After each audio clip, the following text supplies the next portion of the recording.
નમસ્કાર, ગુજરાત ન્યૂઝ સાથે હું છું આપની સાથે મહેન્દ્ર। વાત કરીએ સમાચારની તો મહત્વપૂર્ણ સમાચાર જૂનાગઢથી સામે આવી રહ્યા છે, જ્યાં જૂનાગઢ બાર એસોસિએશનના મહત્વપૂર્ણ નિર્ણય કરાયો। જૂનાગઢના બાર એસોસિએશન દ્વારા મહત્વપૂર્ણ નિર્ણય કે જે આરોપી તરીકે કોઈએ ન લડવાનો કરાયો ઠરાવ।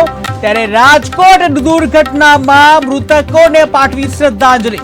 ત્યારે દિવ્ય આત્માને શાંતિ માટે પ્રભુને પ્રાર્થના કરવામાં આવી। તો મહત્વપૂર્ણ સમાચાર જૂનાગઢ બાર એસોસિએશન દ્વારા મહત્વપૂર્ણ નિર્ણય કરવામાં આવ્યો છે કે જ્યાં જૂનાગઢ બાર એસોસિએશન દ્વારા આ મહત્વપૂર્ણ નિર્ણય ત્યારે આરોપી તરીકે જે કોઈ ન લડવા ઠરાવ કર્યો છે, જ્યાં આરોપી તરફથી કોઈ પણ વકીલ લડવા નહીં તૈયાર થાય તેવો ઠરાવ પસાર કરવામાં આવ્યો છે। ત્યારે રાજકોટમાં દુર્ઘટના જે થઈ એમાં મૃતકોને શ્રદ્ધાંજલિ પાઠવવામાં આવી છે। ત્યારે જે મૃતકના જે દિવ્ય આત્માને શાંતિ માટે પ્રભુને પ્રાર્થના કરવામાં આવી છે। જ્યાં બાર એસોસિએશન જૂનાગઢ દ્વારા મહત્વપૂર્ણ નિર્ણય કરવામાં આવ્યો છે। આરોપી તરફથી કોઈએ કેસ ન લડવા માટેનો ઠરાવ કરવામાં આવ્યો છે અને આ સાથે જે મૃતકની દિવ્ય આત્માને શાંતિ મળે એ માટે થઈને જૂનાગઢ બાર એસોસિએશન દ્વારા પ્રભુને પ્રાર્થના કરવામાં આવી છે। ઉલ્લેખનીય છે કે અગ્નિકાંડમાં 28 લોકોના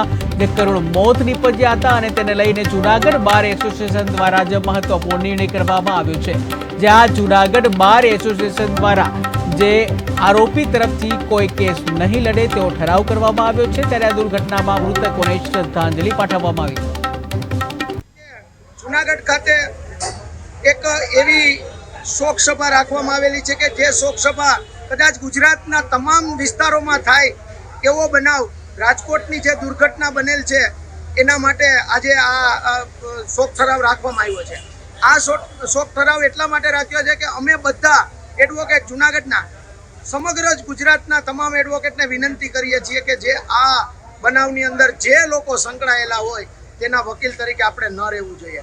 માનવતા ખાતર માનવતા શું કહે છે અને માનવતા શા માટે રાખવી જોઈએ કે જે પરિવારના આખું ઘર સમાપ્ત થઈ ગયું છે અને આવા સંજોગે જ્યારે ભલે આપણો પ્રોફેશન છે કે વકીલાત કરવાનો, પણ આપણે એટલું વિનંતી કરું છું કે કોઈ પણ એડવોકેટ આ તમામ આરોપીઓના એડવોકેટ ન રહીએ અને આ આરોપીઓને કુદરત તો બહુ મોટી સજા દેશે પણ આપણું ન્યાયતંત્ર પણ સજા દે તેના માટે આજે જૂનાગઢ બાર દ્વારા કાળી પટ્ટી બાંધી અને શોક સભા અને શોક ઠરાવ રાખવામાં